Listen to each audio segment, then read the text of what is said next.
All right, 3, 2, 1.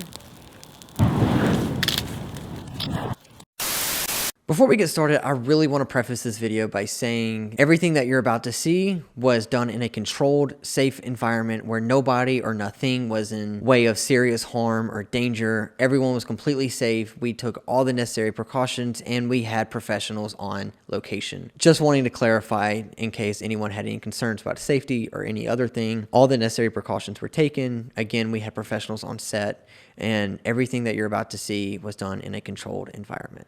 Enjoy.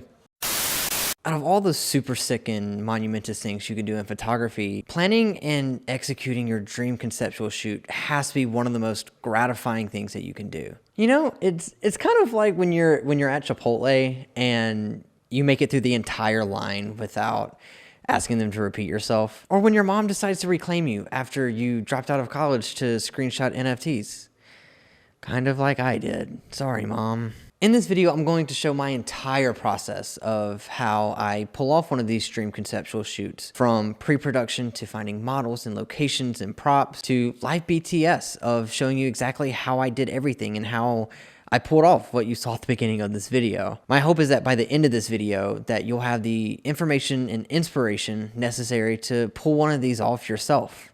And I mean, if it's not, then I guess go watch at half speed again.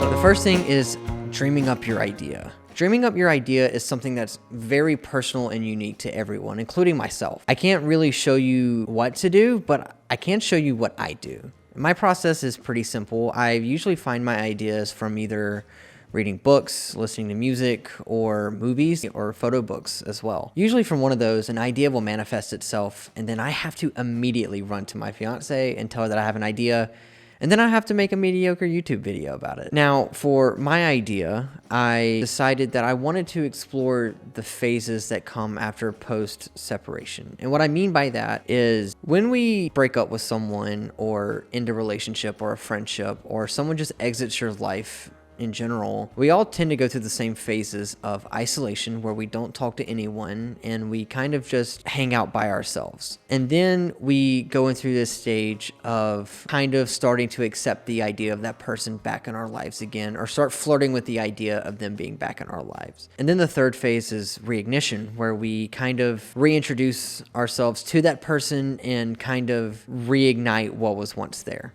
So to really illustrate this idea, as you watch this video and see these photos, you'll see the models go from being by themselves and isolated to slowly getting near each other and starting to be more comfortable with the idea of them being back together. And then you'll see the reignition, which is kind of literal in this concept, but you get the point. So we had this couch. Bought it off an antique collector for 50 bucks. If you stick around to the end of this video, you'll see something tragic happen to this couch. But in the meantime, we're gonna take some subpar photos. Okay, so go ahead and light it. I'm gonna go ahead and grab a meter reading right quick. 3, 2, 1. 3, 2, 1. Kind of like bump up against this, like right here. Kind of lean back. Maybe bring a leg up. 3, 2, 1. 3, 2, 1.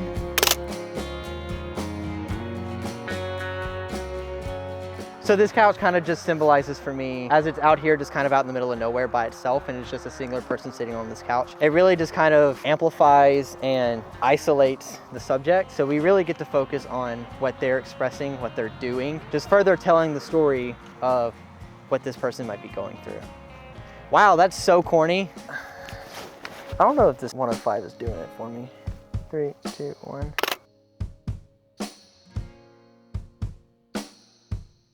Yeah, I'm gonna get kind of like a wide right here. 3, 2, 1. Okay, now it's Erin's turn. Dang, you look sad. You want to show her how sad she is? You're so sad. 3, 2, 1.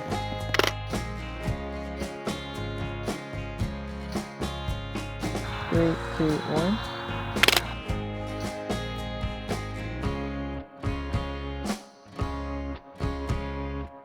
Now, the second thing I want to cover is pre-production.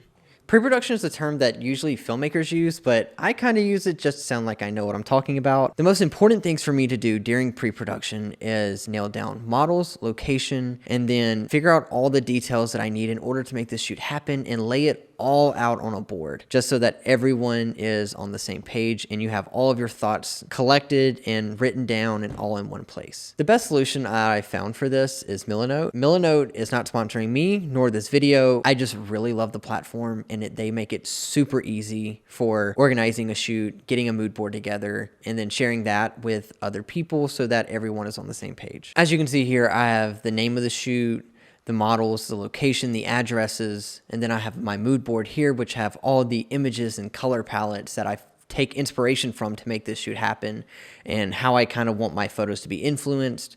And then I have other things such as gear needed and other details that the models might need to know, or the other crew members if you have assistants or PAs or what have you on set.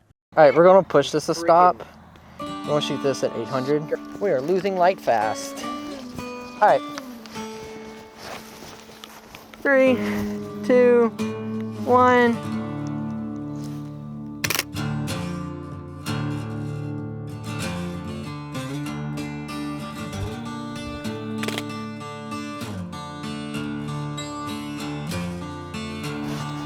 Yep, hold on, let me get focus.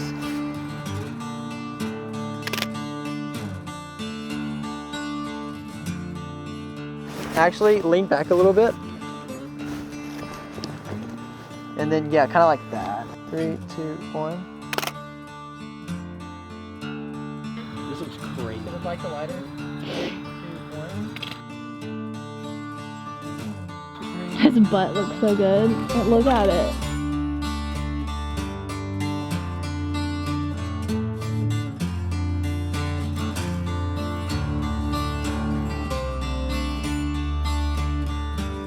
Now, the third and final thing that I want to talk about is finding models in a location. This is something that is kind of dependent on where you are in your situation and who are the people you're connected to. But if you do what I do, then you don't really need a whole lot. My concepts tend to be pretty out there in terms of just craziness. So it's very important for me to find models that are really on board with my ideas and what I'm trying to do. That's why I always end up using friends over contracted agency models. Friends know who you are and they know what you're about, and always tend to be a lot more stress-free and free-flowing and way more down to just do whatever you ask them to. I do want to say that you need to make sure that you're cognizant of your models and what they're willing to do, and making sure that you're taking care of them and that their safety is your top priority. But again, close friends are always usually much more willing to do whatever you ask them to over contracted agency models. So for location, it's kind of the same thing with models too, where you're trying to find somewhere kind of stress-free and you don't have to worry about breaking any rules or messing anything up. Especially with my crazy ideas, I tend to do stuff that you probably can't do on contracted property or in a big city or something like that. So that's why I ended up calling my dad. Hello? Hey, hey Dad, do you think I could borrow your backyard? Yeah, why? It's for a photo shoot. Oh, so you don't got a real job yet, huh? Hey, Dad, how many times do I have to tell you this is my real job? Okay, speaking of real jobs, stop using my credit card. Okay. Okay, so if you lasted this long in this video, we're about to set this on fire. This is gonna be so tough. I'm guessing this is gonna be like F4 at 500. I'm also shooting at 1600 ISO, so I don't really know. What do you want me to do? Just chill there for a second.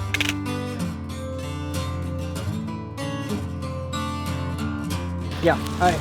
We're just gonna get... Holy crap! Alright. That was a fat boy! Jacob, you get where I am? Oh. Alright. Burning. Alright, y'all just back up low. Perfect.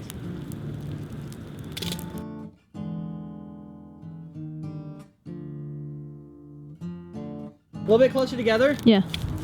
Yep. Y'all y'all scoot this way a little bit. Yep, stop. Right there. 3, 2, 1.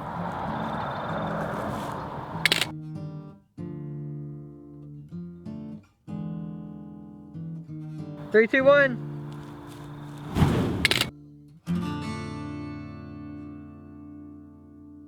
I got enough about 3 more. 1.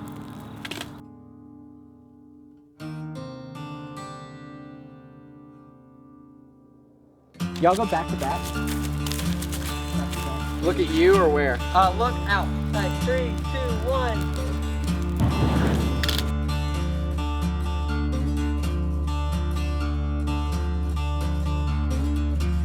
Thank you so much for watching. I really hope you enjoyed this video. If you did, maybe subscribe, comment, like, you know, the things that I have to ask you to do in order for YouTube to like me more and suggest my videos to more people. I hope you liked the photos. If you did, maybe leave a comment about which one you liked the best. I know these were my favorites. I'm so happy that I got to pull this off. This has been a dream concept of mine that I've been wanting to do forever, and I'm so glad that I got to record BTS and show you guys how I did everything. Thank you to Jacob and Aaron for modeling for me. Thank you for my beautiful fiance Emma for filming the BTS. Let me know if you like the behind the scenes of these conceptual shoots that I always do, or any other video ideas that you'd like to see, or if there's any questions at all. I'm literally an open book, so if you have any questions or anything at all, leave me a comment down below and I would love to talk to you down there. Thank you so much again for watching, and I will see you next time.